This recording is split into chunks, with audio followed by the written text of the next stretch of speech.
Good evening. My name is Phoebe Davis. I'm the music teacher here at TCIS. Tonight, I'm going to be speaking with you about the foundation of success. I was asked to talk about the path to success, and I figured the best place to start would be the very beginning. So, when we begin with success, I want us first to define this term. What is success for you?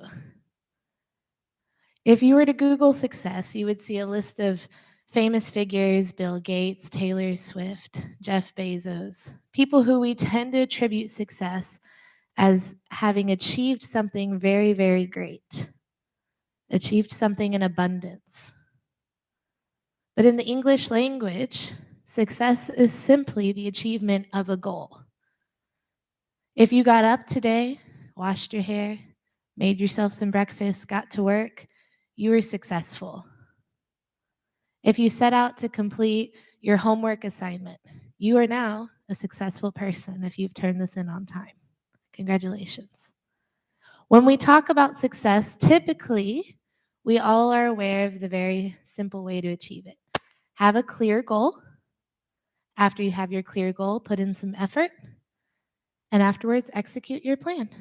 Once you have the plan, you've executed it, voila, you're successful. You no longer need me here tonight. So have a great night. Bye-bye. Why does that not work? Why do we still encounter failure even after we have the best goals, we've made the clearest plans?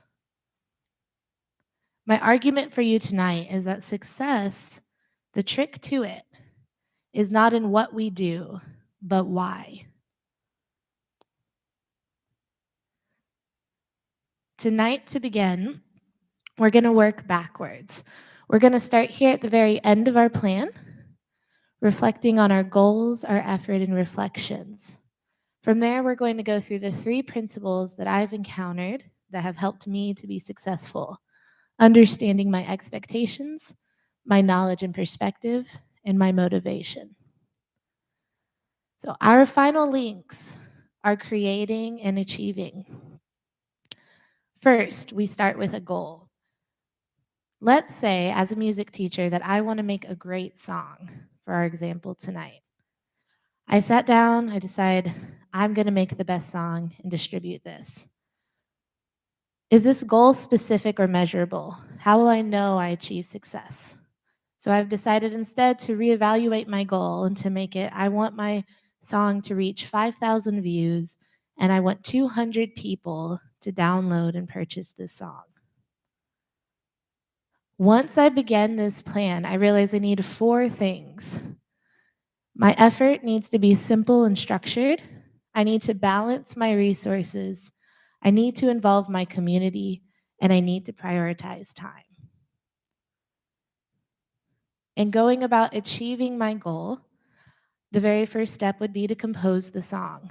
While I'm composing, I realize that I hit difficulties in not knowing different techniques, not being able to find inspiration.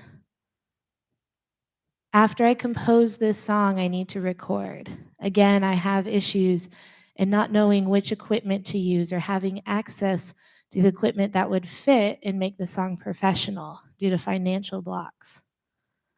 Once I create the song and record it, now it's time for me to distribute. I market, I put the song up on different platforms, and finally, it's time to sell.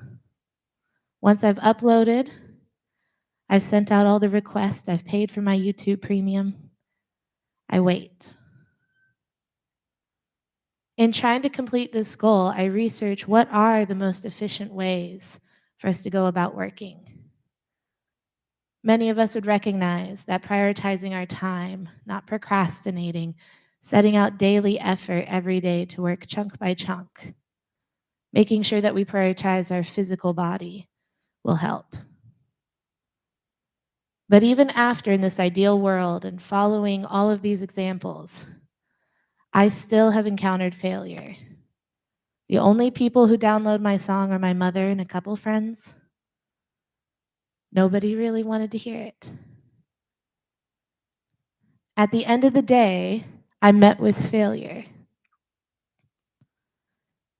And I can either approach this failure analytically and see what went wrong and why it went wrong and take action, or I can have a pity party and decide I'm not going to work anymore.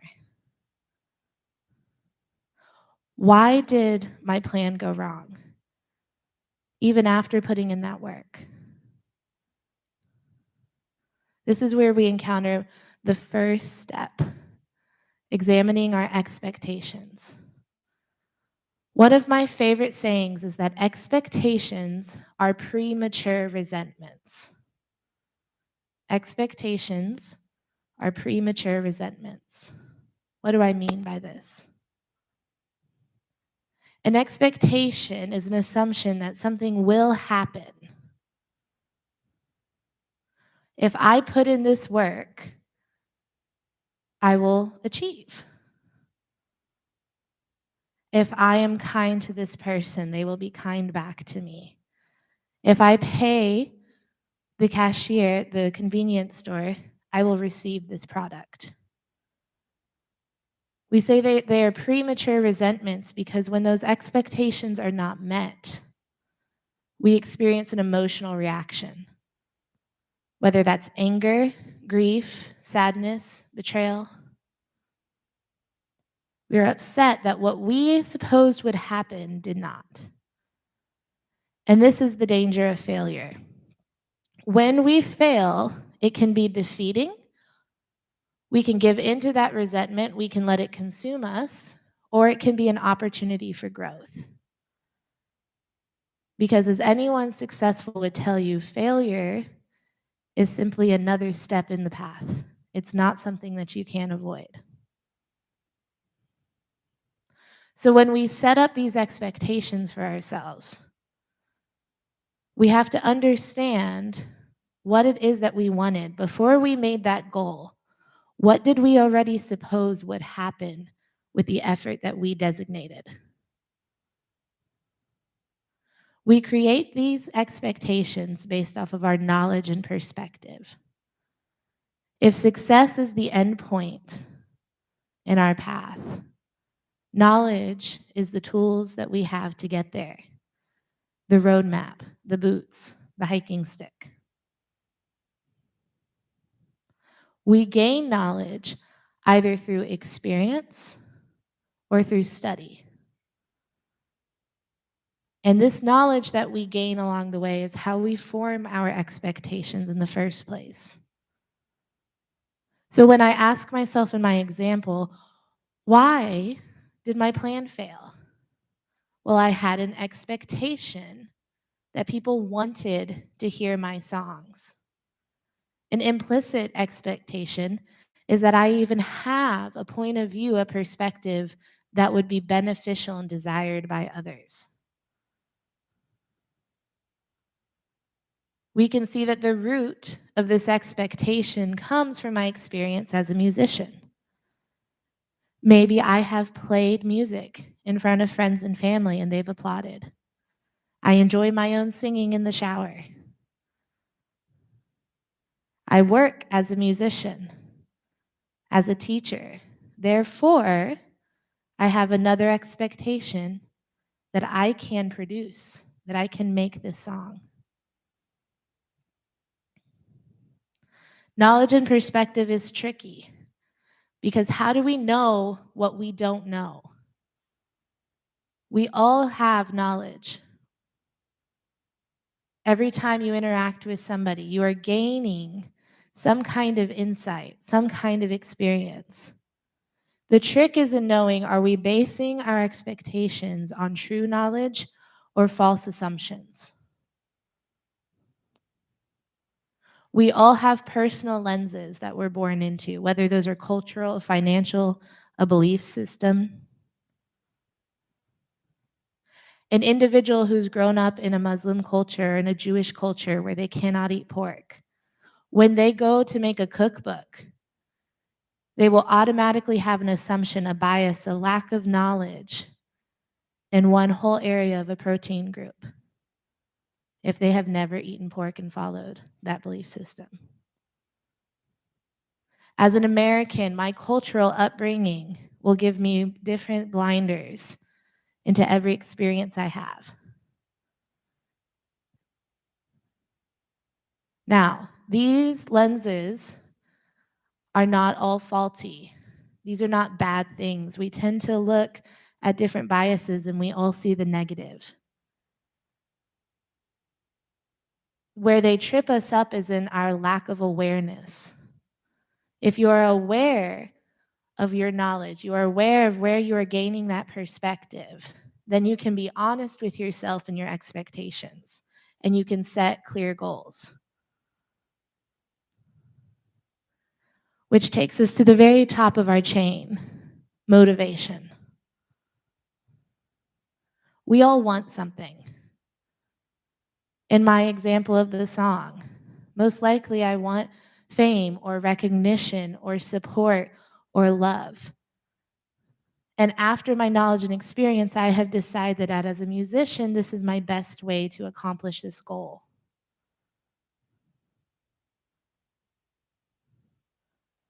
Which leads me to setting expectations, which leads me to setting goals, having effort, and therefore achieving success.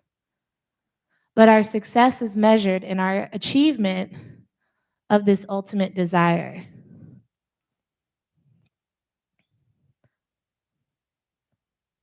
And the foundation to being successful is in knowing what drives you. What are you willing to be persistent for? What will force you to stop procrastinating? All these little tricks and tips that people sell as quick, easy success plans all lie in trying to understand people. What will drive you?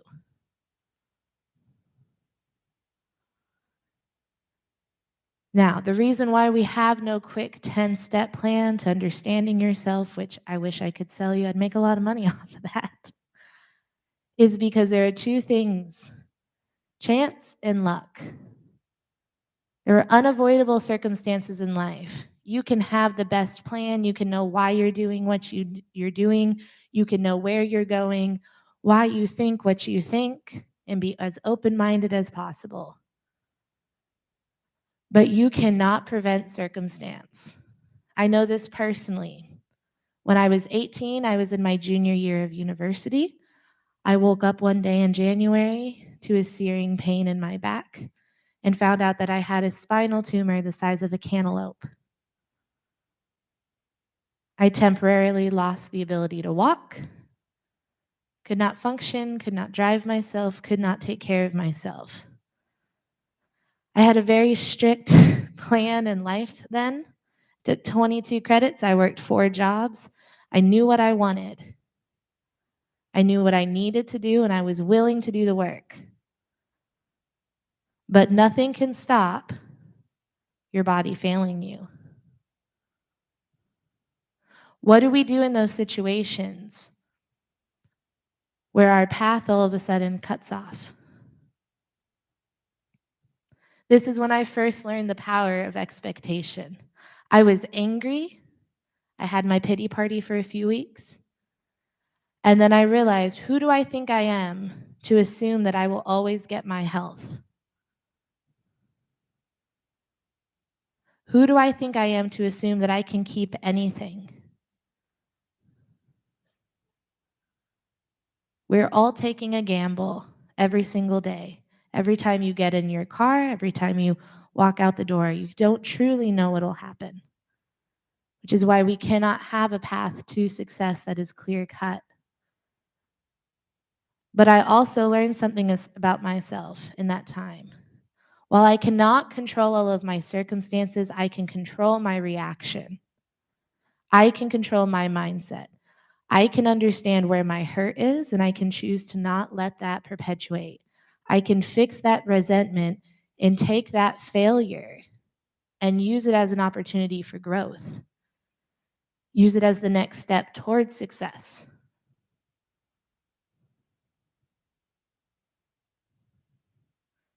Because if we are willing to take our opportunities, we are willing to take a little bit of bad luck. We're willing to take a change in plans.